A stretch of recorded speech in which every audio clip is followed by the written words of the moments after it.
So, good day everyone. Today we are going to discuss the Philippine literature during the Spanish period. So, our main objective here is to be able to understand how literature started during the Spanish period. So, this is just the same in Panitikan.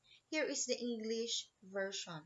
So it is not new to us because we already discussed it in our panitikan subject last semester. So sana hindi pa natin nakalimutan lahat ng mga pinag-aralan natin noon.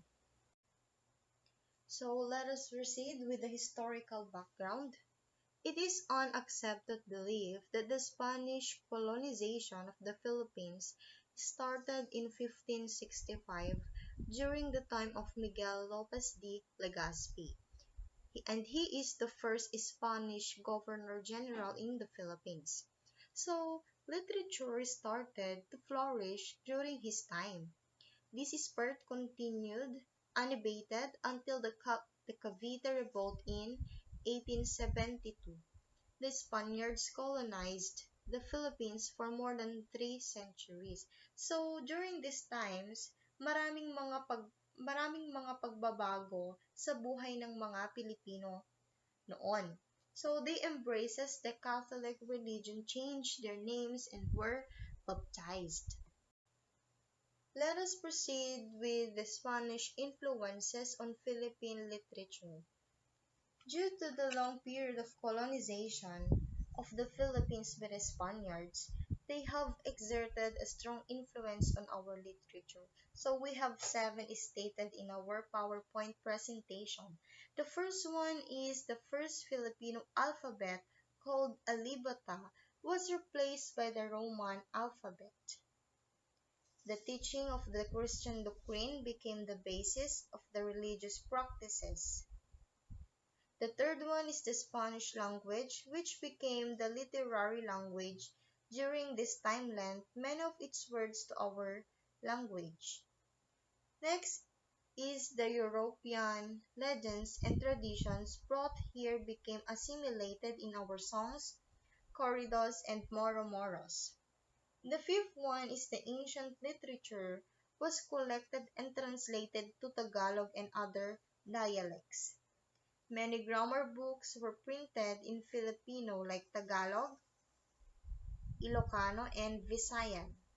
And the last one, our periodicals during this time gained a religious tone.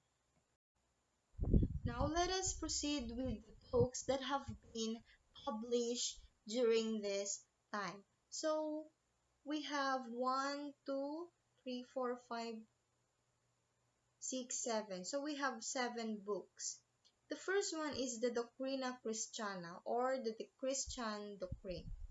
This was the first book printed in the Philippines in 1593 in xylography. It was written by Father Domingo Nieva in Tagalog and Spanish.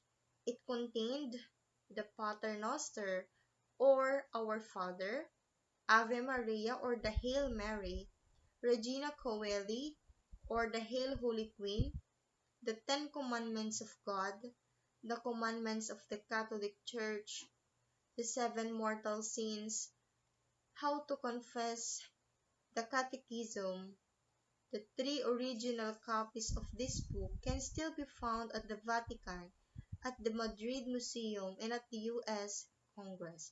It contains only 87 pages but costs $5,000. So next is the Nuestra Senora del Rosario. This was the second book printed in the Philippines, and it was written by Father Blancas de San Jose in 1602 and printed at the UST Press with the help of Juan de Vera, a Chinese mestizo, and it contains the biographies of saints, novenas, and answers on religion. So the third one is Libro de los Cuatro Post Primeras de Hombre in Spanish and Tagalog. So this is the first book printed in typography. The fourth one is the Barlaan at Josephat. This is biblical story printed in the Philippines and translated to Tagalog from Greek by Father Antonio de Borja. The fifth one is the Passion. So this is a book about the life and sufferings of Jesus Christ. At binabasa ito tuwing mahal na araw. There were four versions of this in Tagalog and each version is according to the name of the writer.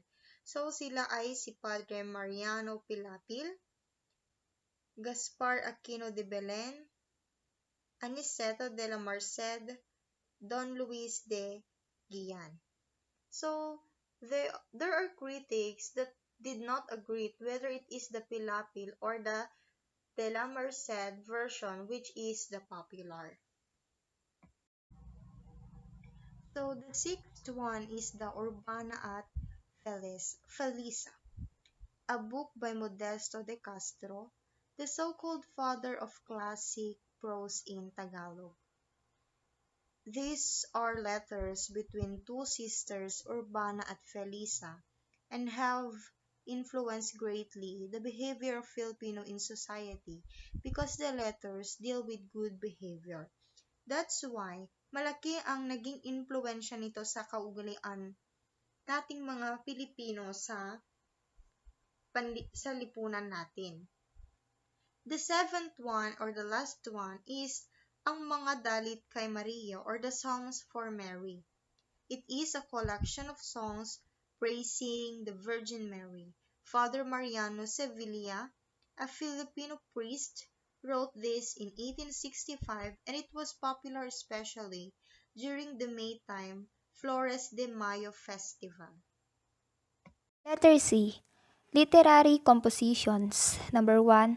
Arte y reglas de la lengua Tagala. Arts and rules of the Tagalog language. Written by Father Blancas de San Jose and translated to Tagalog by Thomas Pinpin in 1610. Ito ang unang nalathalang pag-aaral sa katangian at gramatika ng isang wikang katutubo sa Pilipinas. Number 2.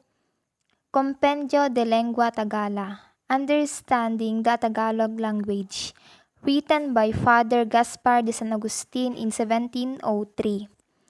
The dictionary became a significant source of inspiration. Next, Vocabulario de Lengua Tagala, or Tagalog Vocabulary. The first Tagalog dictionary written by Father Pedro de San Buenaventura in 1613 was the first dictionary of the Tagalog language in the Philippines. Next, Vocabulario de Lengua Pampanga. The Pampanga Vocabulary, the first book in Pampanga written by Father Diego in 1732. This dictionary shows us most of the words, be it native or foreign, included in the Kapampangan vocabulary. Number 5. Vocabulario de Lengua Bisaya, or the Bisaya Vocabulary, the best language book in Visayan by Matthew Sanchez in 1711. Number 6. Arte de Lengua Ilocana, the art of the Ilocano language, the first Ilocano grammar book by Francisco Lopez.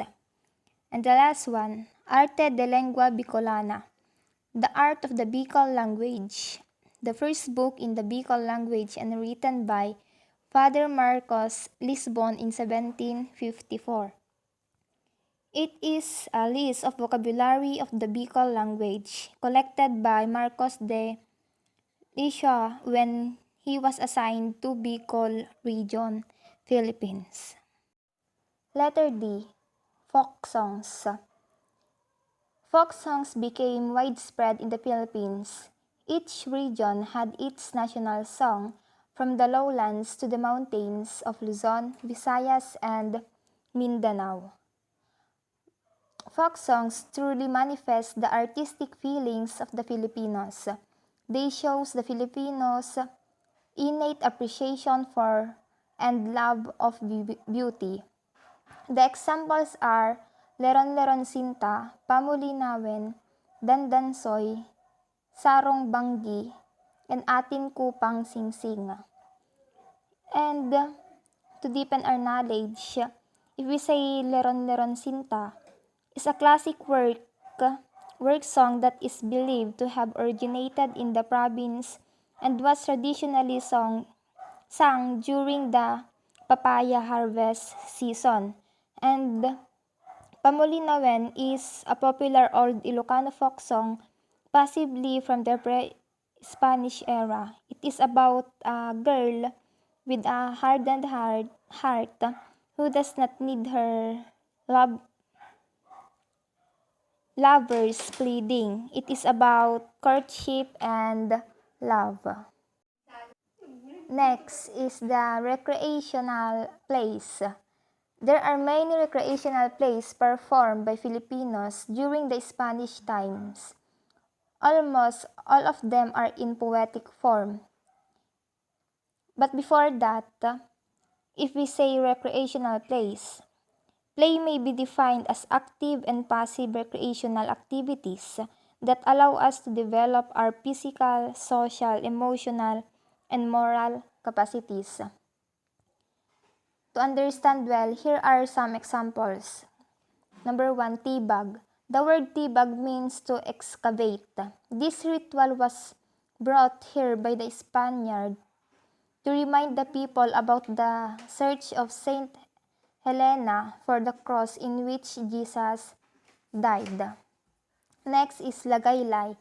This is the specific occasion for the Pilareños of Sorsogon during May time to get together.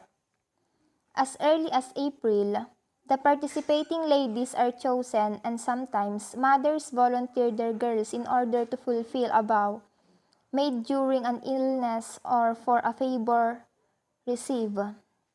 Dito is parang yung mga mother ng mga taga roon is yung mga babae nilang anak, they volunteered them. And sabi dito, to fulfill a vow made during an illness or a favor for receive.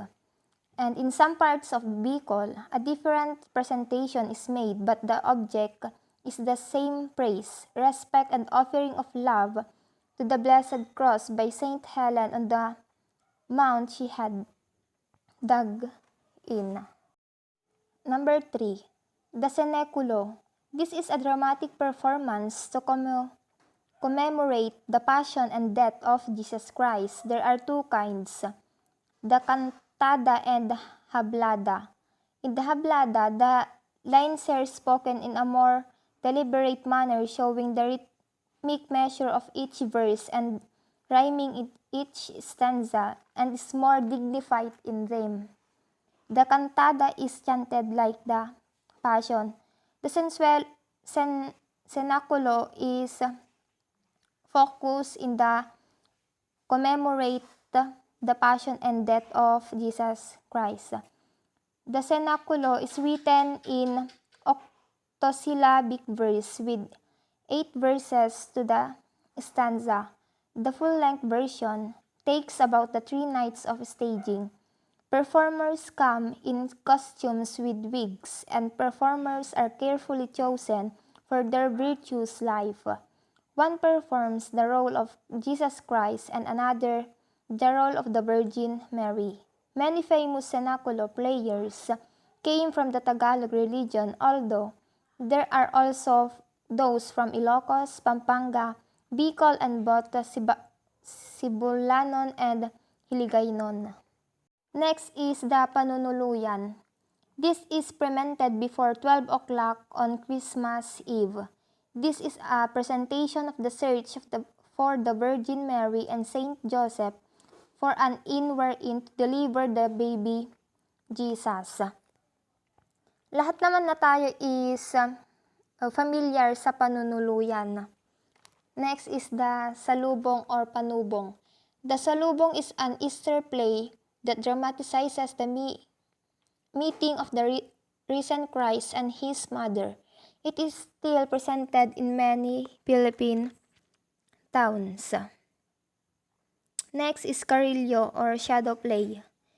This is a form of dramatic entertainment performed on a moonless night during a town fiesta or on dark nights after the harvest. This shadow play is made by projecting cardboard figures before a lamp against a white sheet. The figures are moved like marionettes, whose dialogues are produced by some experts. The dialogues are drawn from a corrido or awit or some religious play interspersed with songs. These are called by various names in different places. Carillo in Manila, Rizal, Batangas, and Languan. Titres in Ilocos Norte, Pangasinan, Bataan, Capiz, and Negros. Titire in Zambales, Gagalo, or Kikimot in Pampanga and Tarlac, and Alyala in La Union. The Zarzuela, considered the father of the drama.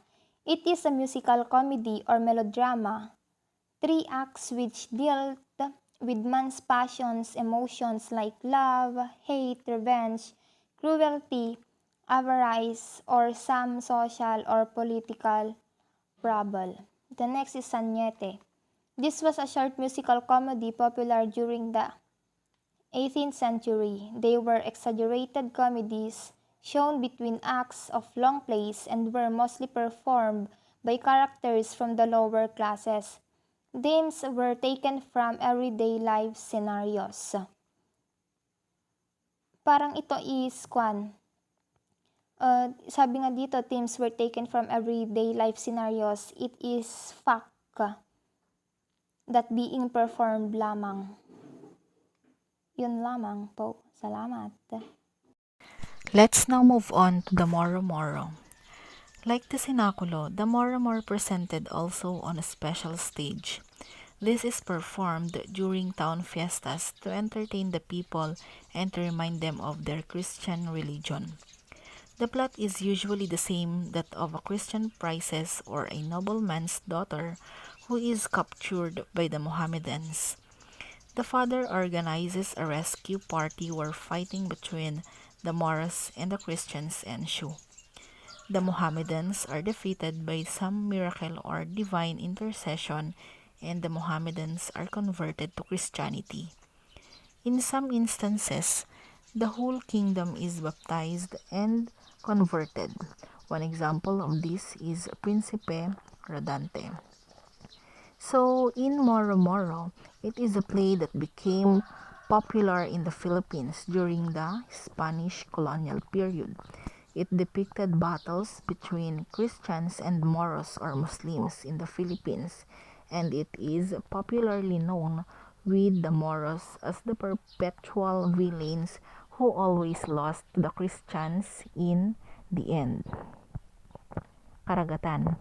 This is a poetic vehicle of a socio-religious nature celebrated during death of a person.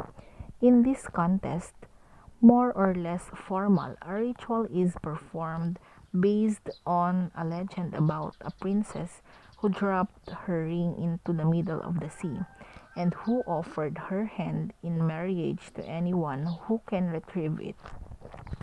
A leader starts off with an extemporaneous poem announcing the purpose. He then spins a lumbo o tabo marked with a white line. Whoever comes in the direction of the white line when the spinning stops gets his turn to go into the sea to look for the ring. This means a girl will ask him a riddle, and if he is able to answer, he will offer to ring the ring into the girl. In Karagatan, it is literally an open sea. This came from the legendary practice of testing the mettle of young men vying for a maiden's hand. So the maiden's ring would be dropped into the sea, and whoever retrieves it would have the girl's hand in marriage. This is one of the secular dramas generally held during the 9 nights of vigil and prayers after someone's death or the first death anniversary when the family members put away their mourning clothes. Let's now move on to Duplo. The Duplo replaced the Haragatan. This is a poetic joust in speaking and reasoning. The roles are taken from the Bible and from Proverbs and saying. It is usually played during wakes for the dead. Duplo is a poetic debate presented through song and dance, which originated from indigenous courtship customs. Poets used proverbs and riddles to present their suit to the woman of their choice. This ultimately evolved into a more formal debate on issues and started to be called the Balagtasan. The Balagtasan. This is a poetic joust or a contest of skills in debate of a particular topic or issue. This is replaced the Duplo and is held to honor Francisco Balagtas Baltazar. In Balagtasan, it is a verbal joust in verse. It is usually conducted in Tagalog or other native dialects. In the rural Philippines, where there were very limited forms of entertainment, poetry contest preceded the Balagtasan. In a basically oral culture, eloquence in poetry was highly honored and prized. Let's now move on to Dungao. This is a chant in free verse by a bereaved person or his representative beside the corpse of the dead. No definite meter or rhyming scheme is used.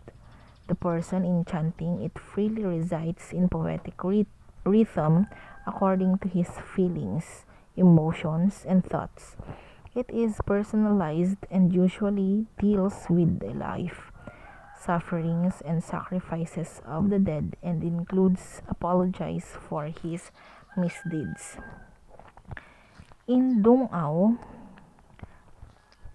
this is a tradition of the Filipinos, or it is the song of soul that Ilocanos sing to ease the pain of losing a loved ones. It is the release of the pent-up flood of indignation and suffering, a cry from the heart that can no longer keep its peace. And the last one, the awit and the corrido. Some use these two interchangeably because distinction is not clear. So, in the awit and the corrido, the terms awit and corrido are both related to music. Awit is the Tagalog word for song, while the Spanish word corrido means caught, a metrical story usually sung to the accompaniment of a guitar in fandango style. So that ends our report. Thank you and God bless.